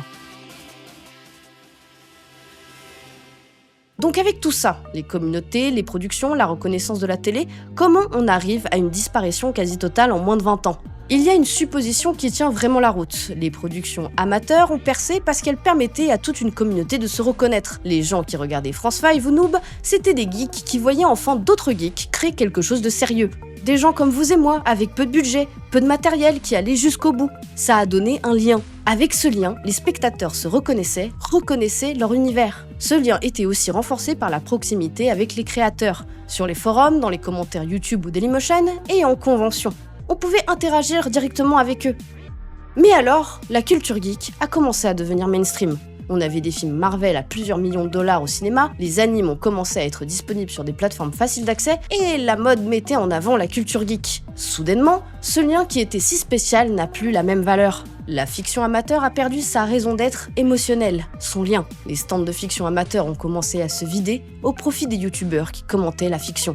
Les youtubeurs analystes, les critiques animes, ces formats ont explosé quand la fiction amateur commençait à perdre en vitesse. Est-ce un hasard ? Les spectateurs ont commencé à se désintéresser de la fiction pour s'intéresser à ceux qui parlent de la fiction mainstream. Parce que ces vidéastes offraient quelque chose de nouveau. Un mec dans sa chambre, facecam, qui parle de trucs que t'aimes bien, avec un ton sympathique. C'est plus simple à produire, plus simple à suivre et plus simple à partager. Faut dire qu'au début des années 2000, les spectateurs étaient avides de fiction amateur. On pardonnait des imperfections. Le spectateur des années 2010 s'est lassé, inondé de contenus super produits, et dans un monde où tu as le choix entre une super production d'un univers que tu aimes bien et un truc amateur avec plein d'imperfections, tu fais vite le choix. Il y a aussi un autre facteur qui a planté le clou final. Un mot qui apparaît à la fin des années 2000, début 2010, le mot cringe. La génération qui avait grandi avec tout ça avait vieilli, et le geek ne voulait plus être associé aux nerds, aux passions farfelues. Il voulait être stylé. Ça peut étonner les plus jeunes, mais pendant une courte période, être geek, c'était être cool. C'était être un cool kid. Avec l'essor de la culture web et des blogs, le geek s'était mué en hipster. À l'avant-garde de la musique électro, des nouvelles technologies, des réseaux sociaux. Geek is the new chic. Et dans ce contexte, enfiler un costume un peu débile pour faire de la fiction amateur potache, montrer une passion exacerbée pour ses obsessions d'otaku, de fans de comics ou de jeux vidéo, ça collait plus du tout avec l'image que cette génération voulait donner d'elle-même. On préférait se reconnaître dans la figure du vingtenaire à chemise à carreaux et lunettes carrées, un peu décalé, qui faisait des blagues sur le fait d'avoir 25 ans et le nouvel iPhone. Certainement pas dans celle du gamin bizarre, fan de youtubeurs de l'époque, et de trucs comme les pandas, Minecraft ou My Little Pony. Bah quoi ? Ça voulait devenir le mec de Bref. La passion sans filtre, sans ironie, c'était devenu cringe, et la fiction amateur en était l'un des symboles. Avant, il y avait les forums qui permettaient de créer des communautés durables. Tu t'inscrivais et tu revenais tous les jours pendant des années.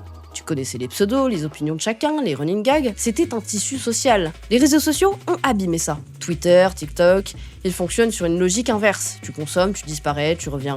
Pas de sentiment d'appartenance, pas de mémoire collective, même si on essaye de vous faire croire le contraire. Et c'est justement ce système de communauté qui assurait la survie des projets de niche. C'est elle qui donnait de la visibilité, qui participait au crowdfunding, qui faisait les sous-titres bénévolement, qui produisait du contenu secondaire.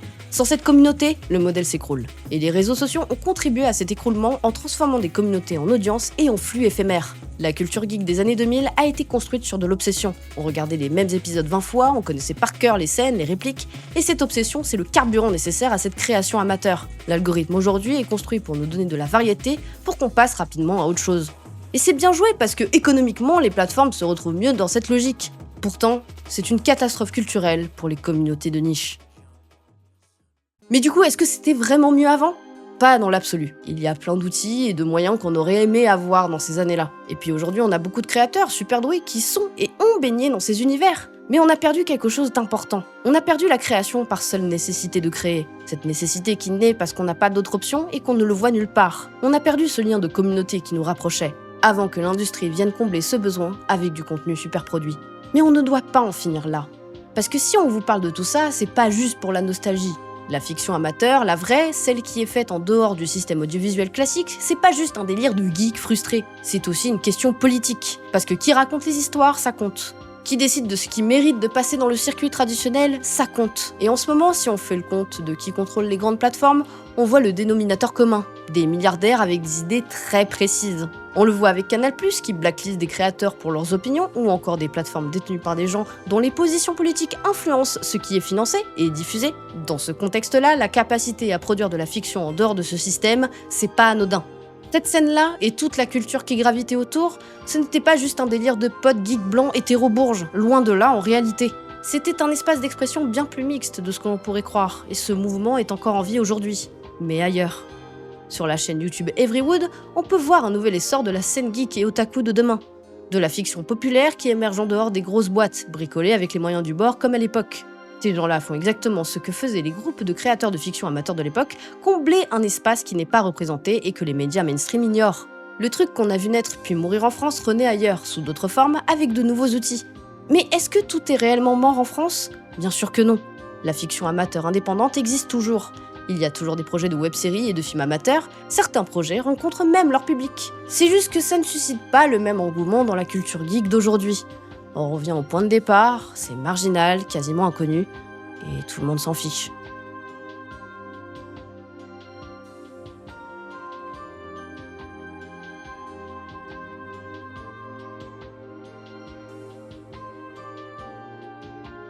Merci à tous d'avoir suivi ce tour d'horizon, qui aurait évidemment mérité un documentaire de plusieurs heures.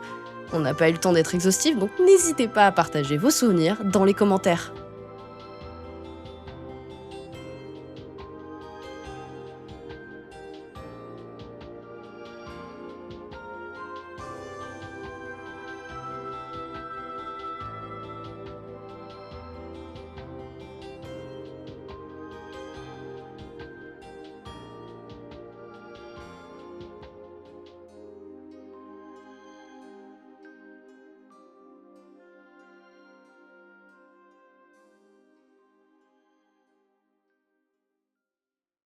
Bienvenue à tous pour cette émission très spéciale de Tokukino. Vous savez que les anniversaires, c'est des dates importantes dans le toku et que... Oui bon bref, ça fait 3 fois d'affilée qu'on vous le fait. Mais c'est pas ma faute. L'omnibus du mois de mai de Ludokino est consacré au film amateur et à la création nerd sur internet. Eh bien, imaginez si l'une des œuvres les plus importantes du mouvement était un tokusatsu, que son créateur Alex Pilot avait déjà été reçu par l'équipe en septembre dernier et que la date de la sortie de cette émission soit à peu près la même que celle de la diffusion du premier épisode sur Game One. C'est presque trop beau pour être vrai, c'est un peu comme si on avait fait exprès. Aujourd'hui, on parle de France 5.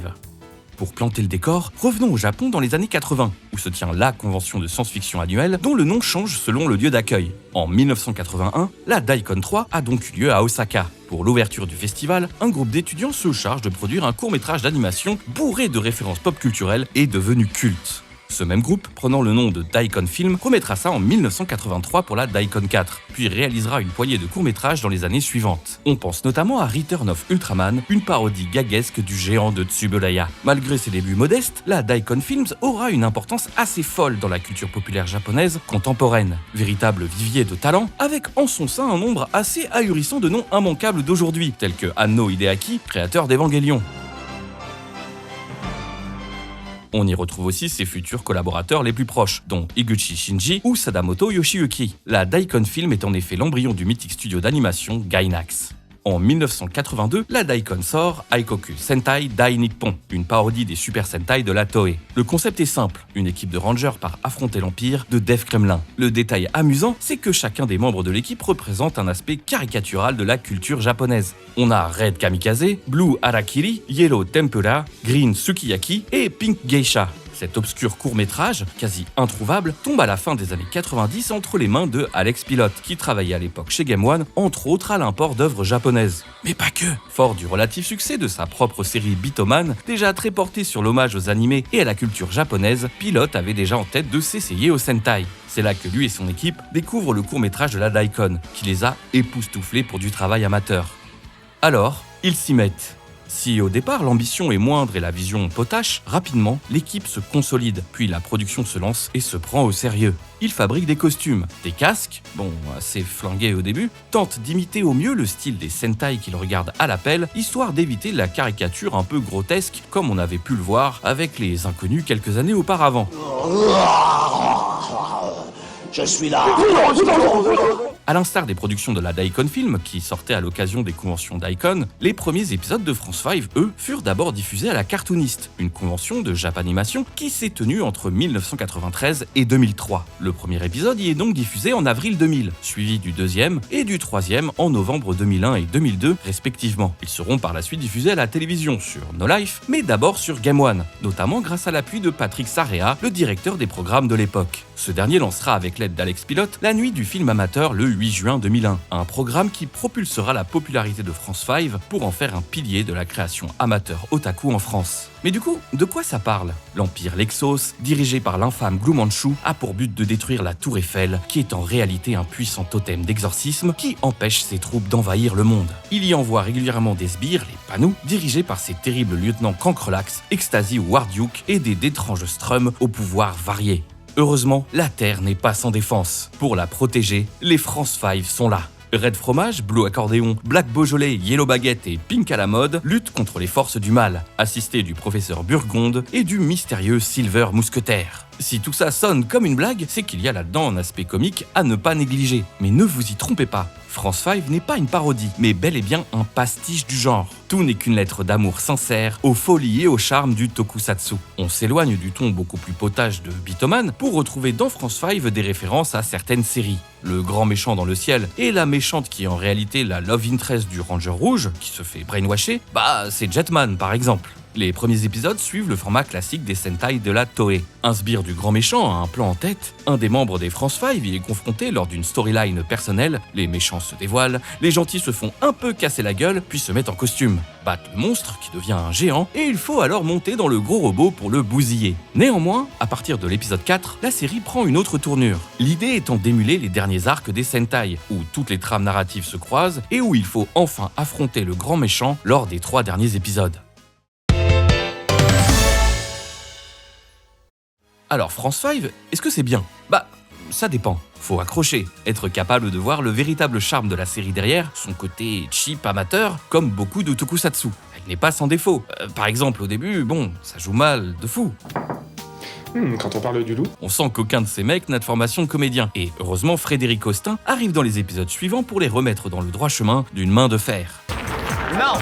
Et il tergiverse pas, il dit t'es assez nul, il faut que tu refasses. Quoi ? Non.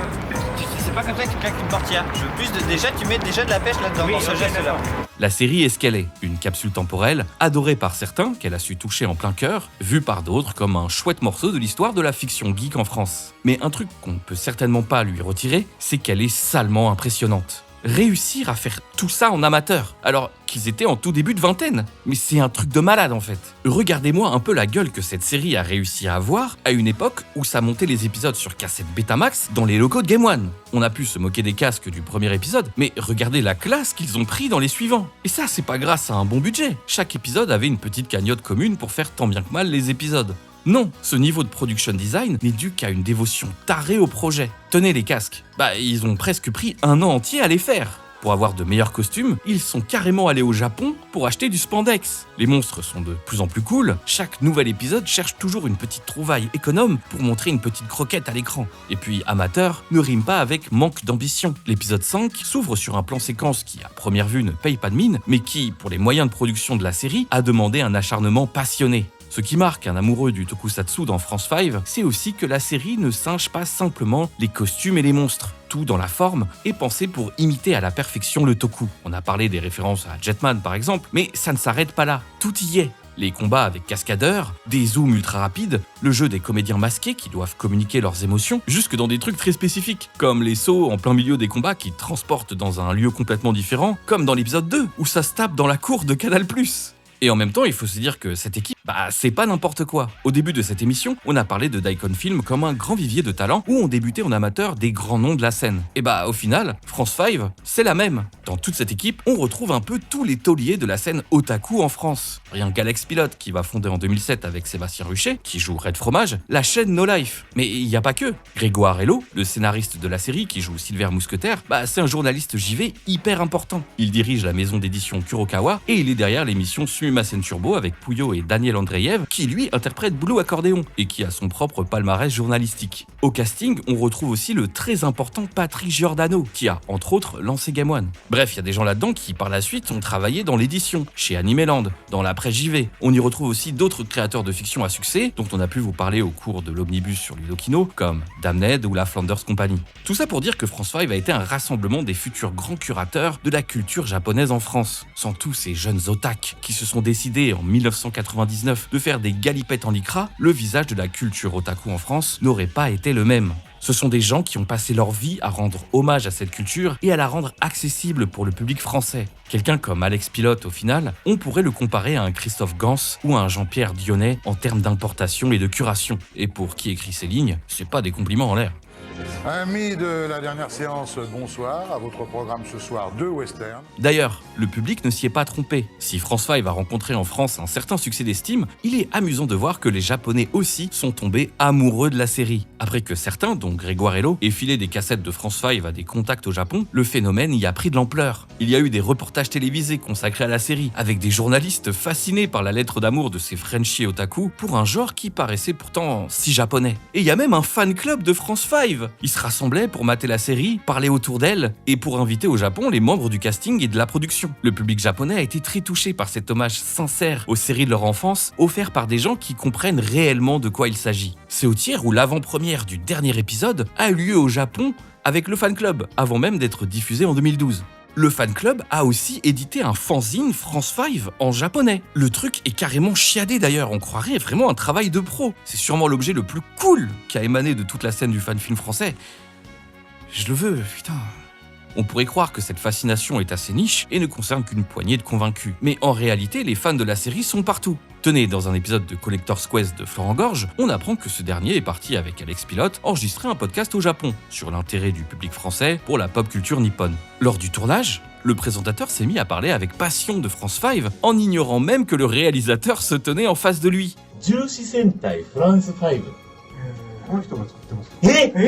C'est allé jusqu'à ce que le mec chiale en live au milieu de la rencontre.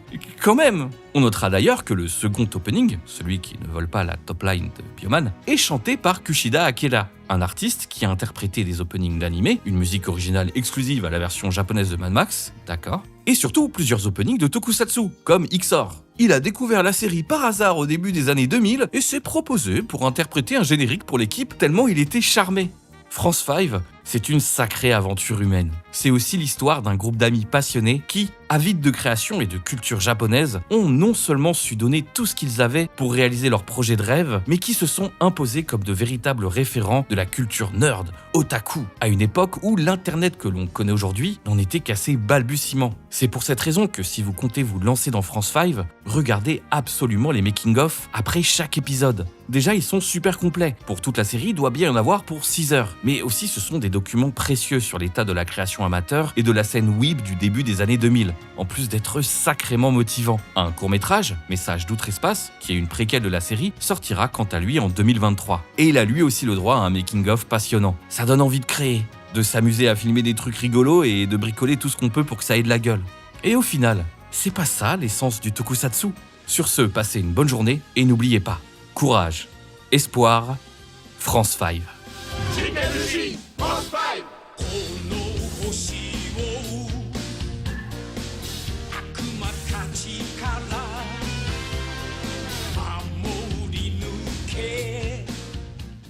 Comme vous le savez, ce making-of existe parce que vous, la communauté, avez réussi à financer à 50% le projet du film Chiasman Reckoning. Merci encore. Alors évidemment, au départ, on a demandé seulement 10 000 euros parce que c'est un peu ce que nous ont dit les grands frères du crowdfunding. Ils ont dit demandez une petite somme au départ pour justement réussir à atteindre la vraie somme. Là, on est arrivé à 600 000 euros, donc les 50%. de la somme dont on a besoin. Donc 1,2 million, dont on rajoutera également le CNC derrière, etc. Bien Donc vous savez comment Sachant ça fonctionne le que c'est déjà vachement bien. C'est vraiment sympa, mais c'est très peu. Par rapport au budget cinéma habituel. C'est ça, c'est vraiment très peu. C'est peanuts. Donc faut pas croire qu'on va s'en foutre plein les poches et tout, machin. Mais grâce à cette somme-là, on pourrait vraiment réaliser le film comme on le voit dans notre tête depuis presque 10 ans maintenant. Voilà. Comme vous le savez, il est censé sortir en 2028, donc 20 ans après le début de la série. Justement, s'il y en a qui se rappellent parmi vous, en fait, en 2018 à Japan Expo, on avait diffusé une sorte d'épilogue, une scène un peu énigmatique. Hein, on est encore un peu désolé parce qu'on n'a pas donné toutes les réponses qu'on aurait voulu donner à l'époque, mais c'était un tournage qui était un peu particulier parce qu'on avait réussi à choper une caméra IMAX en fait. C'est ça, une caméra qui coûte plusieurs dizaines de milliers d'euros. C'est ça, on avait réussi à la louer. Et donc on a pu tourner dans un cimetière réputé et faire en sorte d'avoir des très très belles images pour ce qui semble être peut-être la dernière scène du personnage de Chessman. On ne vous dira pas. À la base, en fait, on voulait faire une série qui allait faire suite à ça. Mais finalement, on s'est dit qu'un film. Le projet a évolué justement en projet de film. Et justement, c'est ce film-là que vous nous aidez à financer.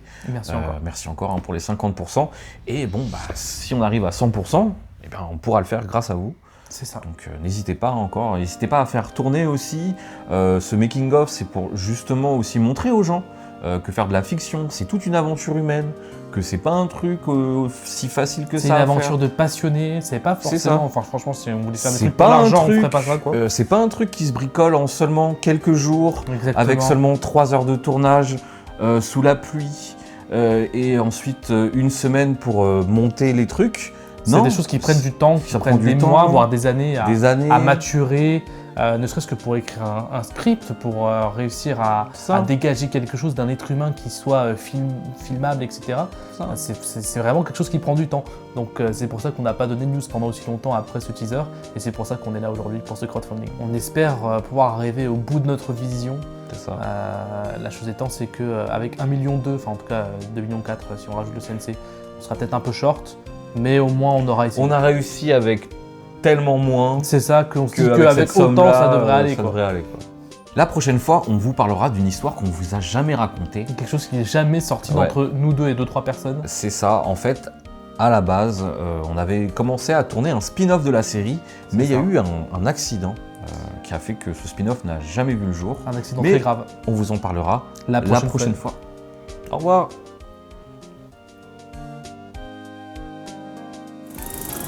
C'est le truc le plus con.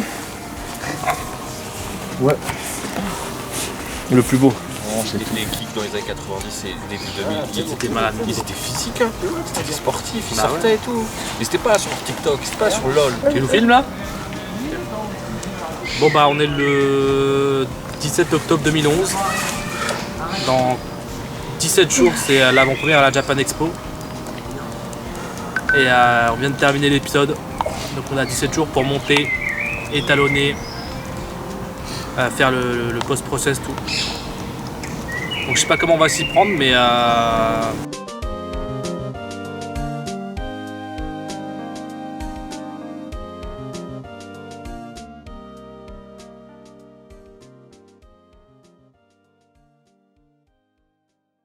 Bonjour amis web spectateurs de Ludokino, c'est Vincent et donc on est dans des escaliers parce qu'apparemment on est super inspiré. C'est pas tout, mais vous avez vu du coup un omnibus plutôt particulier ce mois-ci. On n'a pas fait de plateau contrairement au mois passé parce que on voulait tenter quelque chose d'assez spécial et faire un peu un hommage à tout ce qui était web fiction. Vous avez dû le remarquer au courant de ces petits moments, ces petites bribes, ces petits sketchs. Tout ça pour dire que ça y est, vous pouvez enfin soutenir Ludokino d'une manière encore plus simple, c'est-à-dire en donnant de l'argent, voilà, avec directement donc les abonnements sur la chaîne YouTube. Donc je parle d'abonnement payant, je parle pas du fait de s'abonner à la chaîne gratuitement. Évidemment, tout ce qui va être enjeu de Patreon ou équivalent à Helloasso ou quoi arrivera un jour, mais cependant, c'est avec grande joie que enfin on va pouvoir recevoir des sous et pouvoir les utiliser pour défrayer des déplacements comme on en avait déjà parlé auparavant. J'espère en tout cas que ce format-là aussi vous a plu parce que c'était un sacré défi, un sacré challenge à faire. Ce sera pas la dernière fois qu'on le fera plutôt. Voilà. Je rappelle encore que ludokino.net est toujours disponible et si jamais vous n'êtes pas à l'aise avec le fait de taper